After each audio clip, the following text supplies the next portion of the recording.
Good evening সবাইকে। আজকে আমাদের একটা বার্থডে পার্টি আছে, আমার খুব ক্লোজ ফ্রেন্ড, তার মেয়ের জন্মদিন। তো রিজাকে যেই বলেছি জন্মদিনে যাবো আজকে, বেটু চলো রেডি হই, অমনি কি দৌড়। কোথাও ঘুরতে যাওয়ার নাম শুনলে মেয়ে আমার পাগল। তো এবার রিজাকে রেডি করতে হবে। এই সোয়েটারটা আজ ওকে পরাবো। ও রেডি করার ভিডিওটা আমি করতে পারিনি, এত দুষ্টুমি করে। তো এই হলো লুক।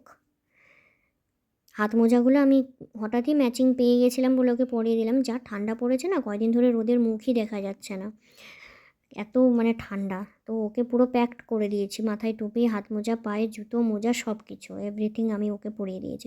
আর এইবার ফ্রেমে আমরা দুইজন ভাবলাম একটু সেলফি তুলি, কিন্তু তারপরে মনে হলো যে না, একটু ভিডিও করে নিই। আর আমাদের গুনগুন শোনা ভাবছে যে ফ্রেমে শুধু এরাই আছে দুইজনে, আমাকে তো নিচ্ছেই না। রেডি হয়ে নিচ্ছে ঝটপট করে বার্থডে গার্ল আমাদের। তারপরে কেক কাটিং হবে। আর এই দেখো ডেকোরেশনস কত সুন্দর লাগছে, কালারফুল বেলুনস। আর এদিকে গুনগুন শোনা ভাবছে যে রিজা দিদিটা আমার সাথে কথাই বলছে না, ওর সাথে একটু ফ্র্যাঙ্ক হওয়ার চেষ্টা করছে, কিন্তু রিজা আজকে জানি না কেন একটু ভয় পেয়ে আছে। আর এবার মানির কোলে উঠে দুজনেই আদর খাচ্ছে, খুব আদর খাচ্ছে।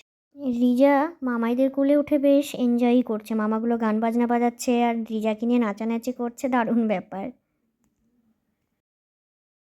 Happy birthday to you. Happy birthday to you. Happy birthday dear Bunia. Happy birthday to you. এবার গুনগুন সোনা কেক কাটবে, কিন্তু কেক কাটার ভিডিওটা আমি দিতে পারলাম না, কেননা ভিডিওটা অনেক বড় হয়ে যাচ্ছিলো আর সেভাবে ছবি ক্লিয়ারও হচ্ছিল না। আমি ভিডিওটা করেছি শুধুমাত্র এইটুকু দেখানোর জন্য যে দেখ সর্বাণী, আমরা সবাই তোর পাশে ছিলাম, আছি আর থাকবো, কখনো চিন্তা করবি না, আমরা আছি। আর আমাদের আজকের এই আনন্দের মুহূর্তের কিছু ছবি আমি তুলে ধরলাম। সবার সাথে দেখা হবে আবার নেক্সট ব্লগে। সবাই ভালো থেকো, সুস্থ থেকো, সবাইকে থ্যাংক ইউ।